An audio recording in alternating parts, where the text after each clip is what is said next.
సంవత్సరాల తరబడి ఎన్ని మందులు వాడినా మీ మోకాల నొప్పులు తగ్గట్లేదా? ప్రాణ పెయిన్ క్లినిక్ లో అత్యాధునిక చికిత్స. ఎన్నికల్లో ఇచ్చిన హామీలను తెలంగాణ సర్కార్ విడతల వారీగా అమలు చేస్తుంది.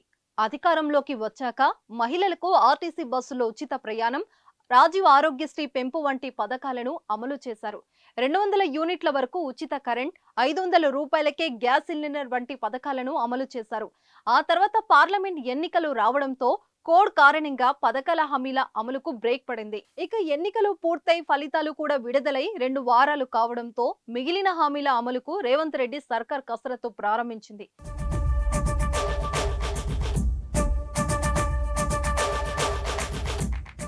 త్వరలోనే మహాలక్ష్మి పథకం కింద 18 సంవత్సరాలు నిండిన మహిళలకు నెలకు 2500 రూపాయలకు అందించే పథకానికి శ్రీకారం చుట్టాలని భావిస్తోంది.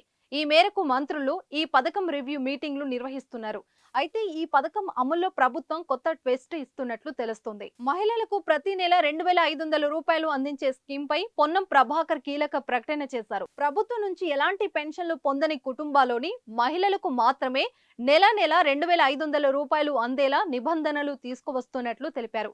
దీంతో వితంతు, వికలాంగుల వంటి నెల పెన్షన్లు తీసుకునేవారు కుటుంబాల్లో ఒక్కరున్న వారికి ఈ పథకం వర్తించదని తెలుస్తుంది. ఈ పథకాన్ని జూలై నుంచి ప్రారంభించనున్నట్లు సమాచారం. అతి త్వరలోనే దీనిపై అధికారిక ప్రకటన వెలువడే అవకాశం ఉంది. మరోవైపు ప్రభుత్వ పథకాలకు తెల్ల రేషన్ కార్డే ప్రామాణికం కావడంతో చాలా మందికి ఇప్పటికే రేషన్ కార్డులు లేకపోవడంతో ఆందోళన వ్యక్తం చేస్తున్నారు. అయితే త్వరలోనే కొత్త రేషన్ కార్డులను కూడా అందిస్తామని ప్రభుత్వం హామీ ఇస్తుంది.